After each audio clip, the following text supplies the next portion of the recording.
लोकसभा चुनाव 2024 ड्यूटी पर हर कर्मचारी को मिलेगा मुफ्त इलाज, हर जिले में अस्पताल हुआ तय।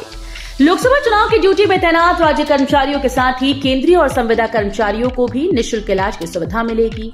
निर्वाचन आयोग के निर्देश पर प्रदेश के स्वास्थ्य सचिव की ओर से इस संदर्भ में आदेश दिए गए। दरअसल निर्वाचन ड्यूटी में तैनात राज्य के सरकारी कर्मचारियों को हर चुनाव में निःशुल्क इलाज की सुविधा मिलती है, लेकिन केंद्रीय कर्मचारी और संविदा कर्मचारी इस दायरे में नहीं आ पाते थे। 12वीं पास के लिए MMMUT में शुरू होगा 4 साल का बीएड कोर्स, IIT PDDU में भी तैयारी। 12वीं पास होने के बाद बीएड करने की चाह रखने वाले विद्यार्थियों के लिए अच्छी खबर है। अब बीएड करने के लिए स्नातक पास होना जरूरी नहीं होगा।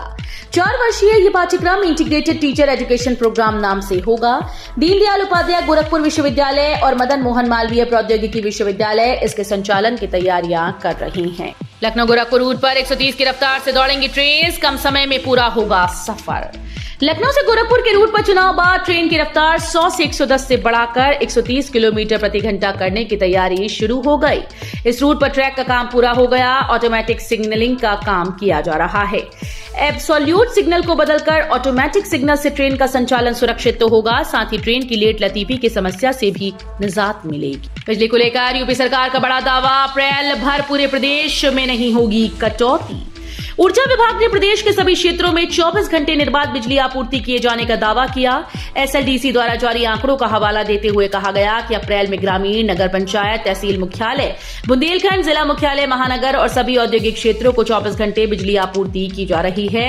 SLDC के अधिकारियों ने पूरे महीने कटौती मुक्त बिजली आपूर्ति सुनिश्चित करने की बात कही। प्राथमिकता के आधार पर स्टार प्रचारकों की सभाएं करेगी कांग्रेस में लोकसभा चुनाव में उतरे अपने प्रमुख चेहरों के लिए खास रणनीति तैयार की है। पार्टी ने यूपी में अपने कोटे की सभी 17 सीटों को अलग अलग श्रेणियों में बांट दिया। इसमें उन सीटों को खास माना गया है जहां से चर्चित चेहरे मैदान में हैं और वे अपने विपक्षी को कड़ी टक्कर देते दिखाई दे रहे हैं। पार्टी ने अभी तक आधिकारिक तौर पर 14 प्रत्याशी घोषित किए। केवल अमेठी, रायबरेली और इलाहाबाद से प्रत्याशी की घोषणा होना बाकी है। पीएम मोदी की आज फिर यूपी में हुंकार, सीएम योगी के साथ सहारनपुर में रैली। प्रधानमंत्री नरेंद्र मोदी आज शनिवार को एक बार फिर से यूपी के दौरे पर होंगे। एक हफ्ते में पीएम मोदी का ये दूसरा यूपी दौरा होगा। इस दौरान पीएम मोदी सहारनपुर में एक चुनावी रैली को संबोधित करेंगे, जबकि गाजियाबाद लोकसभा निर्वाचन क्षेत्र के उम्मीदवार के समर्थन में रोड शो में भाग लेंगे। भाजपा के प्रदेश महामंत्री और विधान परिषद सदस्य गोविंद नारायण शुक्ल ने शुक्रवार को पीटीआई भाषा को बताया कि प्रधानमंत्री नरेंद्र मोदी आज शनिवार को सुबह 9:30 बजे सहारनपुर संसदीय क्षेत्र से भाजपा उम्मीदवार राघव लखनपाल और कैराना संसदीय क्षेत्र के उम्मीदवार प्रदीप चौधरी के समर्थन में आयोजित चुनावी रैली को संबोधित करेंगे। अब स्कूली बच्चे नहीं पढ़ेंगे बाबरी ढांचा गिराने की घटना, एनसीईआरटी ने बदला 12वीं का सिलेबस। देश के 12वीं क्लास के बच्चे अब राजनीति शास्त्र की किताबों में बाबरी ढांचे के विध्वंस को नहीं पढ़ेंगे। एनसीईआरटी ने किताब में 3 जगह बदलाव का फैसला किया है, जहां पर 6 दिसंबर 1992 को बाबरी ढांचे के विध्वंस का जिक्र किया गया था। इसकी बजाय राम मंदिर आंदोलन को विस्तार से पढ़ाया जाएगा। इसके अलावा किन आधारों पर सुप्रीम कोर्ट ने राम मंदिर को लेकर फैसला दिया था, ये भी पढ़ाया जाएगा। इंडियन एक्सप्रेस की रिपोर्ट के मुताबिक अगले महीने यानी मई से जो नई किताबें आएंगी उनमें ये बदलाव देखने को मिलेंगे। यूपी में तेजी से बढ़ रहा है नोटा का प्रयोग। चुनाव के लिए ईवीएम में दर्ज उम्मीदवारों में से कोई भी पसंद नहीं का नाम है नोटा, अर्थात उपरोक्त में से कोई भी नहीं का बटन यूपी में अन्य राज्यों के मतदाताओं से कहीं अधिक दबाया जा रहा है। वर्ष 2014 के लोकसभा चुनाव में इसे पहली बार ईवीएम में शामिल किया गया और अन्य राज्यों की तरह यूपी में बड़ी संख्या में मतदाताओं ने इसका प्रयोग किया है। यूपी में दूसरे चरण की 8 सीटों के लिए 175 प्रत्याशियों ने दाखिल किया नामांकन। उत्तर प्रदेश के मुख्य निर्वाचन अधिकारी नवदीप रिणवा ने बताया कि लोकसभा सामान्य निर्वाचन 2024 के द्वितीय चरण में प्रदेश की 8 लोकसभा निर्वाचन क्षेत्रों के लिए प्रत्याशियों के नामांकन के लिए 28 मार्च 2024 को अधिसूचना जारी हुई थी। द्वितीय चरण के लिए कुल 175 प्रत्याशियों ने नामांकन दाखिल किया। 100% मतदान, राष्ट्रवाद की अलग जगाएंगे स्वयंसेवक। लोकसभा चुनाव में पर्दे के पीछे सक्रिय संघ। लोकसभा चुनाव में राष्ट्रीय स्वयंसेवक संघ के कार्यकर्ता 100% मतदान और राष्ट्रवाद की अलग जगाएंगे। चुनाव में जन जागरण अभियान को लेकर आरएसएस की बड़ी बैठक माधव ज्ञान केंद्र नैनी में हुई। प्रांत प्रचारक रमेश और क्षेत्र कार्यवाह वीरेंद्र का स्वयंसेवकों से मिलन परिचय होने के बाद चुनावी चर्चा हुई। कर्मकांड और ज्योतिष में बनाना है करियर तो CSJMU में कराएं दाखिला, पंजीकरण की प्रक्रिया शुरू। छत्रपति शाहू जी महाराज विश्वविद्यालय कैंपस में दाखिले की प्रक्रिया शुरू हो गई है। यूपी CBSE और CISCE की परीक्षाएं हो चुकी हैं। अब परिणाम का इंतजार है। वहीं CSJMU ने पंजीकरण प्रक्रिया शुरू कर दी है। विश्वविद्यालय में संचालित होने वाले ज्योतिष और कर्मकांड समेत 149 कोर्स में दाखिले के लिए छात्र विश्वविद्यालय की वेबसाइट पर जाकर पंजीकरण करा सकते हैं। गाजियाबाद से जेवर एयरपोर्ट तक सीधी कनेक्टिविटी, एक ही ट्रैक पर दौड़ेंगी रैपिड रेल और मेट्रो। ग्रेटर नोएडा NCRTC ने यमुना अथॉरिटी में रैपिड रेल की DPR सौंपी। गाजियाबाद से जेवर एयरपोर्ट तक चलेगी रैपिड रेल और मेट्रो, दोनों एक ही ट्रैक पर चलेंगी। NCRTC ये DPR यमुना अथॉरिटी को सौंप दिया। इसका प्रेजेंटेशन यमुना अथॉरिटी में किया गया। इसमें पूरे प्रोजेक्ट के बारे में कंप्लीट जानकारी दी गई। मुरादाबाद से अब इन शहरों तक भी जाएंगी इलेक्ट्रिक बसेस। नागरिकों को सुगम यातायात की व्यवस्था के साथ ही पर्यावरण संरक्षण को लेकर सरकार इलेक्ट्रिक व्हीकल के संचालन पर फोकस कर रही है। वहीं अब इलेक्ट्रिक बसेस को संभल और बिलारी रूट पर संचालन शुरू किया जाएगा। इसके लिए अधिकारियों ने तैयारियां शुरू कर दी हैं। मुरादाबाद से हर 30 मिनट में संभल के लिए बस उपलब्ध होगी। ये बसें कुंदरकी और बिलारी तक भी चलेंगी। यूपी के 17 लाख मदरसा छात्रों को बड़ी राहत। सुप्रीम कोर्ट ने हाईकोर्ट के आदेश पर लगाई रोक। सुप्रीम कोर्ट ने इलाहाबाद हाईकोर्ट के 22 मार्च को दिए आदेश पर रोक लगा दी। हाईकोर्ट ने अपने आदेश में UP board of Madrasa education act 2004 को असंवैधानिक बताया था। सुप्रीम कोर्ट ने कहा कि इलाहाबाद हाईकोर्ट के ये कहना कि मदरसा बोर्ड संविधान के धर्मनिरपेक्ष सिद्धांत का उल्लंघन करता है, ठीक नहीं है। BSc nursing, B pharma, PhD समेत कई कोर्स में 30 अप्रैल तक करें आवेदन।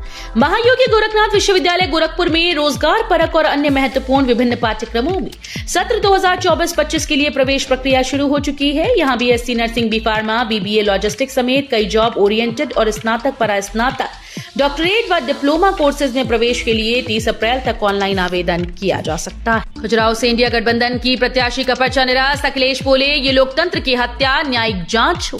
सपा अध्यक्ष अखिलेश यादव ने कहा कि सपा प्रत्याशी का नामांकन निरस्त करना सरेआम लोकतंत्र की हत्या है। उन्होंने मामले में न्यायिक जांच की मांग की और इसे लोकतांत्रिक अपराध बताया।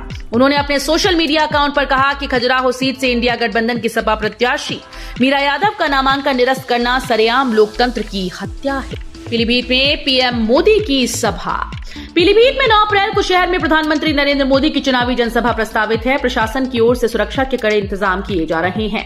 सभा के समय कोई पतंग, गुब्बारा, ड्रोन के जरिए विरोध न जता दे। प्रशासन इसको लेकर सतर्क है।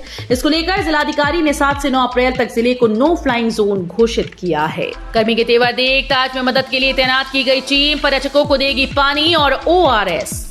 आगरा में भीषण गर्मी में दहकते पत्थरों के कारण ताजमहल में बेहोश होने वाले पर्यटकों की संख्या बढ़ रही है। इस पर भारतीय पुरातत्व सर्वेक्षण ने हेल्प टीम तैनात की है। इसके सदस्य पर्यटकों को ठंडा पानी और ORS उपलब्ध कराएंगे। जरूरत पर प्राथमिक चिकित्सा के लिए डिस्पेंसरी तक लेकर जाएंगे। पेंशन की तुलना में अधिक नहीं है निर्धारित भरण पोषण भत्ता, पुनरीक्षण याचिका खारिज। इलाहाबाद हाईकोर्ट ने कहा कि पेंशन की तुलना में ट्रायल कोर्ट की ओर से निर्धारित 7,000 रुपए भरण पोषण भत्ता अधिक नहीं है। कोर्ट ने सुप्रीम कोर्ट के फैसले को संज्ञान में लिया, जिसमें पति की आय का 25% हिस्सा भरण पोषण देने का आदेश दिया गया था।